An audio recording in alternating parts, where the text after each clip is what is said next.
నమస్తే శ్రీమాత్రే నమః శ్రీ గురుభ్యో నమః. ఖగోళ శాస్త్రంలో ఈ గ్రహాలు ఒక్కొక్క చోట సక్రమంగా సంచారం చేస్తుంటాయి. కొన్ని సార్లు కొన్ని గ్రహాలు తిరోగమ దిశలో అంటే వెనక్కి వెళ్ళడము, మళ్ళా ముందుకు రావడము ఇలాంటివన్నీ కామన్‌గా మనకి ప్రతిసారి జరుగుతూ ఉండే ప్రక్రియలే. అయితే వీటి యొక్క ఫలితాలు ఒక్కొక్కసారి మనకి రాజయోగాల్ని గూడా కలగజేస్తుంటాయి. ఉదాహరణకు సూర్యుడు, బుధుడు సంయోగం చెందడం వల్ల ఒక్కొక్క రాశిలో సంచారం చేయడం వల్ల భాస్కర రాజయోగం అని, అమలక రాజయోగం అని, షడష్టక రాజయోగాలని ఇలాంటి రాజయోగాలు కొన్ని సార్లు మాత్రమే మనకి అద్భుతమైన అవకాశాలు ఇస్తాయి. కొన్ని సార్లు సంచారమే జరుగుతుంది కానీ విశేషమైన ఫలితాలైతే మాత్రము, యోగాలైతే మాత్రము మనకి కలగవు. అలాంటిదే ఇప్పుడు ఇక్కడ మనకి శని బుధులు తిరోగమనంలో అంటే వెనక్కి వెళ్లే సంచారం చేస్తున్నారు.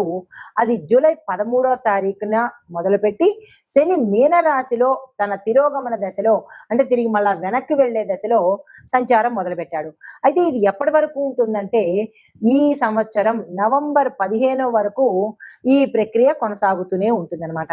అయితే ఈ తిరోగమనం చేస్తున్న సమయంలో ఈ రెండు గ్రహాలు కొన్ని రాసుల వారికి మాత్రమే కొన్ని ప్రయోజనాలు ఇస్తున్నారు. కొన్ని రకరకాల ప్రయోజనాలు ఇస్తున్నారు. అందరికీ కాకుండా కొన్ని రాశుల వాళ్ళకి మాత్రమే. అయితే ఆ ప్రయోజనాలు ఎలా ఉండబోతున్నాయి అంటే ఎప్పటి నుంచో డబ్బులు మనకి రాకపోవడము, ఎవరు ఇవ్వకుండా ఇబ్బంది పెట్టడము, మన దగ్గర నుంచి తీసేసుకుంటారు కానీ తిరిగి మళ్ళీ వాళ్ళు ఇవ్వడానికి ఇబ్బంది పెడతారు. అలాంటి ఇబ్బందులు ఈ సమయంలో తొలగిపోయి మీకు రావాల్సిన సొమ్ము చేతికి అందుబాటులోకి రావడము, దీంతో పాటు ఈ శని బుధుల యొక్క తిరోగమన సంచారం వల్ల లబ్ధి పొందే రాసులు మనం తెలుసుకుందాము. అసలు ఈ శని తిరోగమనంలో ఏమిటి ఫలితాలు ఉండబోతున్నాయి, ఏ రాసుల వాళ్ళకి ఎలాంటి ఫలితాలు ఇస్తారు అనే అంశాన్ని మనం ఇప్పుడు సవివరంగా తెలుసుకుందాము. అయితే ముందుగా తదుపరి రాశి తులారాశి. ఈ తులారాశికి శని తిరోగమనము 5వ ఇంట జరుగుతోంది. 5వ ఇల్లు అంటే మనకి సంతానము, విద్య, ప్రేమ. వీటి యొక్క ఫలితం ఎలా ఉండబోతోందంటే కనుక ప్రేమ సంబంధాలు విఫలమవుతాయి, అపార్థాలకు దారితీస్తాయి, విడిపోయే అవకాశాలు కూడా ఎక్కువగా కనబడుతున్నాయి. దీంతో పాటు మీరు ప్రేమికుల మధ్య, అది ప్రేమికులు అంటే లవర్స్ అనే కాదు, ఇంట్లో భార్యాభర్తలు కావచ్చు లేదా అన్నదమ్ములు కావచ్చు, ఎవరైనా ఇష్టంగా ఉన్న వాళ్ళు అపార్థాలతో విడిపోయే అవకాశం చాలా ఎక్కువగా కనబడుతోంది. జాగ్రత్తలు తప్పనిసరిగా తీసుకోండి. అయితే విద్యార్థులు వారి యొక్క దృష్టి మళ్లించుకుని వేరే కోర్సులోకి వెళ్ళిపోవడం, ఇప్పటి వరకు ఒక కోర్సు చదివి నాకు ఈ కోర్స్ ఇంట్రెస్ట్ లేదు, నాకు దీనిలో గ్రోత్ లేదు అనుకుని మళ్ళీ ట్రాక్ వేరే మార్చి వేరే కోర్సుల్లోకి చేరే అవకాశం కనబడుతోంది. అది మంచిదా అవునా కాదా నలుగురి యొక్క సలహా తీసుకుని స్టూడెంట్స్ ఈ పని చేసుకోండి. లేదు అంటే కనుక ఇబ్బంది పడే అవకాశం కనబడుతోంది. ప్రతి విద్యార్థి దీన్ని దృష్టిలో పెట్టుకోండి. అయితే గతంలో చేసిన తప్పు ఇప్పుడు ఫలితాన్ని ఇస్తుంది. తెలిసి కానీ తెలియక కానీ మీరు గతంలో ఏ తప్పు చేసినా, ఏ రంగంలో ఉన్న వాళ్ళైనా సరే, ఎవరు చూడటం లేదనో లేదంటే తెలియదనో, ఏ మోసపూరితమైన లేదా చీటింగ్ కావచ్చు, లేదంటే దొంగతనం కావచ్చు, లేదంటే ఇల్లీగల్ వ్యవహారాలు కావచ్చు, గతంలో మీరు ఏ చెడ్డ పని చేసినా అవి తిరిగి ఈ సమయంలో బయటకు వచ్చి తద్వారా నష్టపోయే అవకాశం ఎక్కువగా ఉంది. చిక్కుల్లో పడే అవకాశం కూడా ఎక్కువగా కనబడుతోంది. అయితే మీరు ఇక్కడ ఈ సమయంలో శాంతంగాను సహనంగాను వ్యవహరించవలసిన పరిస్థితి తప్పదు. అయితే బుధ తిరోగమనంలో ఎలా ఉండబోతోంది అంటే కనుక 11వ ఇంట బుధుడు 11వ ఇంట తిరోగమన దిశలో ఉన్నాడు. అయితే ఆ 11వ ఇల్లు ఏంటి అంటే కనుక లాభాలు, మీ యొక్క గోల్స్, మోటోస్, డ్రీమ్స్, ఆశయాలు నెరవేరే అవకాశము. అయితే అవి నెరవేరుతాయా వెనక్కి పెడతాయా అనేది చూద్దాం. అయితే ఇది చాలా అనుకూలమైన సమయము. బుధుడు తిరోగమనం చేసినప్పటికీ లాభస్థానంలో ఉన్నాడు కాబట్టి మీరు అనుకున్న కలలు కానీ, మీరు అనుకున్న ఆశయాలు కానీ నెరవేరేందుకు this is the golden period. ఎవ్వరూ వృధా చేసుకోకండి. అయితే ఇలా గతంలో ఏవైనా ప్రాజెక్టులు పూర్తి అవ్వకుండా ఐటీ రంగం వాళ్ళు కావచ్చు, కాంట్రాక్ట్ దారులు కావచ్చు, ఇలా ఎవరైనా సరే గతంలో ఏదైనా ఆగిపోయినవి ఇప్పుడు ఆ ప్రాజెక్టులు పూర్తయ్యే అవకాశం కనబడుతోంది. సామాజికంగా గుర్తింపు లభిస్తుంది. దీంతో పాటు కమ్యూనికేషన్ రంగంలో ఉన్నవారు, మీడియా రంగంలో ఉన్నవారు ప్రత్యేకమైన గుర్తింపుని సాధిస్తారు.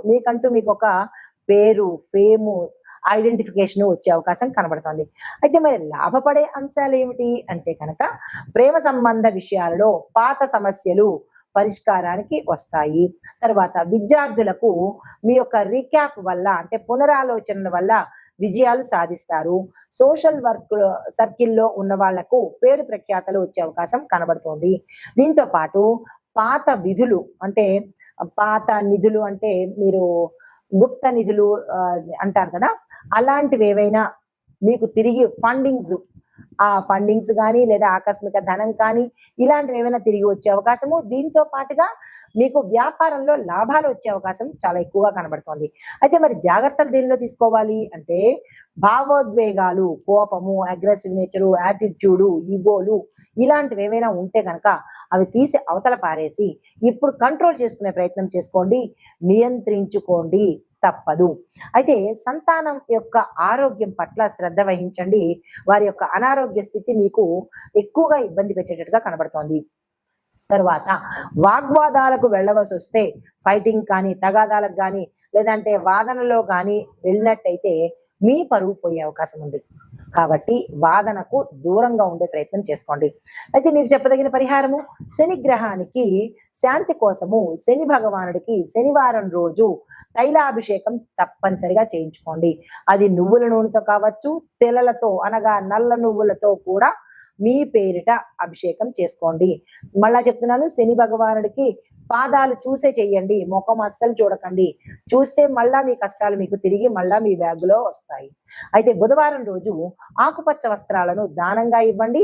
మీరు ధరించే ప్రయత్నం తప్పనిసరిగా చేసుకోండి. కాయగూరలు కావచ్చు, బట్టలు కావచ్చు, ఏదైనా మీ శక్తి కొద్దీ దానంగా ఇచ్చుకోండి. ఇచ్చి ఈ రెండు యొక్క గ్రహాలు అంటే శని భగవానుడిది, బుధ భగవానుడి యొక్క అనుగ్రహాన్ని తప్పనిసరిగా పొందండి. నమస్తే. తదుపరి రాశి మీనరాశి. ఈ రాశిలో ఉండే వారికి శని తిరోగమన ప్రభావము 12వ ఇంట జరుగుతోంది. అయితే 12వ ఇంట జరగడం, 12వ ఇల్లు ఏంటి అంటే వ్యయము అంటే ఖర్చులు, మానసిక స్థితి, మానసిక ఆందోళన, మానసిక ఒత్తిడి, తరువాత విదేశ వ్యవహారాలు. అయితే వీటి యొక్క ప్రభావం ఎలా ఉండబోతోంది అంటే కనుక శని 12వ ఇంట్లో సంచారం చేస్తూ ఉండడం వల్ల ఖర్చులు ఎక్కువగా అవుతాయి. దాంతో పాటు విదేశ ప్రయాణాలు క్యాన్సిల్ అవ్వచ్చు, లేదా అంటే ఆలస్యం జరిగే అవకాశం కనబడుతోంది. మానసిక ఒత్తిడి చాలా ఎక్కువగా కనబడుతోంది. దీంతో పాటు పాత అప్పులు మీరు వదిలేసినవి, మర్చిపోయినవి లేదా ఎగ్గొట్టినవి తిరిగి మళ్ళా మీ మీద ఒత్తిడి తెచ్చేది దిశగా ఎక్కువగా కనిపిస్తోంది. ఆ ఒత్తిడి మీరు తట్టుకోలేక ఏదైనా విపరీత ధోరణికి వెళ్లే అవకాశాలు చాలా ఎక్కువగా కనబడుతున్నాయి. జాగ్రత్తలు తీసుకోవడమా లేదా సలహాలు తీసుకోవడమా చేసే ప్రయత్నం చేసుకోండి. ధ్యానము, యోగా, మౌనము వల్ల మీకు కొంత మంచి ఫలితాలు పొందే అవకాశం కనబడుతోంది. అయితే బుధుడు యొక్క తిరోగమనము ఏ ఇంట్లో జరుగుతోంది? 6వ ఇంట్లో జరుగుతోంది. 6వ ఇల్లు దేనికి? శత్రువులు, ఆరోగ్యము, సేవారంగము. అయితే వీటి యొక్క ఫలితాలు ఎలా ఉంటున్నాయంటే మీరు మానసిక నిబద్ధతతో ఉండాలి. అంటే మనస, వాచ, కర్మణ అంటే మనసుతో మీరు ఒక నిబద్ధత, ఒక కట్టుబాటుతనం అనేది ఉండాలి. శత్రువుల యొక్క ప్రయత్నాలు తిరిగి విఫలమవుతాయి. వాళ్ళ యొక్క ప్రయత్నాలు సత్ఫలితాన్ని ఇవ్వవు. పాత అనారోగ్య సమస్యలు అంటే గతంలో మీకు ఏవైనా అనారోగ్య సమస్యలు ఉంటే కనుక అవి తిరిగి మళ్ళా వచ్చే అవకాశాలు ఎక్కువగా కనబడుతున్నాయి. జాగ్రత్తలు తీసుకోండి. తర్వాత సరి అయిన చికిత్స మార్గాలు తీసుకోకపోతే ఆపరేషన్స్ అయ్యే అవకాశాలు ఎక్కువగా కనబడుతున్నాయి. జాగ్రత్తలు తీసుకోండి. ఉద్యోగంలో మీరు ఏదైనా అసైన్మెంట్స్ కానీ లేదా ప్రాజెక్టులు కానీ మీరు సంతకాలు పెట్టి ఉంటే అవి ఇప్పుడు తలకు చుట్టుకునే ప్రమాదం గోచరిస్తోంది. అది ఎక్కడ పొరపాటు జరిగింది అనేది ఒకసారి విచారణ చేసుకోండి. మరి లాభపడే అంశాలు ఏమిటి అంటే కనుక ఆరోగ్యపరమైన పరిష్కారాలు దొరుకుతాయి. జాగ్రత్తలు తీసుకోండి.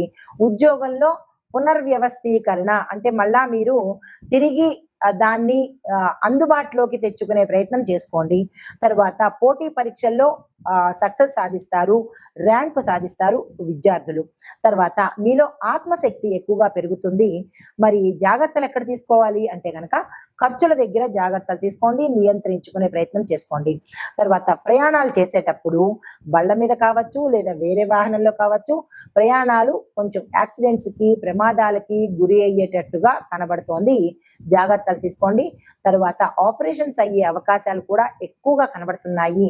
అది వాటి విషయంలో కొంచెం జాగ్రత్తలు తీసుకుని జాగ్రత్తలు పాటించుకునే ప్రయత్నం చేసుకోండి. మానసిక ఒత్తిడికి మంచి నిర్ణయాలు తీసుకునే ప్రయత్నం చేయండి. యోగా, ధ్యానం, మెడిటేషను లేదా మౌనము ఇలాంటివి అలవాటు చేసుకోండి. అయితే మీకు చెప్పదగిన పరిహారాలు: శనివారం రోజు పేదవాళ్లకు నల్ల దుస్తులు, దుప్పట్లు, నలుపు రంగు దుప్పట్లు, నలుపు రంగు వస్త్రాలు దానంగా ఇచ్చుకోండి. బుధవారం రోజు ఆకుపచ్చ శుభ్రం చేసిన మొక్కలు నాటే ప్రయత్నం తప్పనిసరిగా చేసుకోండి. ఒక మొక్క కావచ్చు, మీ శక్తి కొద్దీ ఎక్కడంటే అక్కడ, మీ ఇంట్లో కావచ్చు లేదా ఆలయాల్లో కావచ్చు, మొక్కలు నాటే ప్రయత్నం తప్పనిసరిగా చేసుకోండి.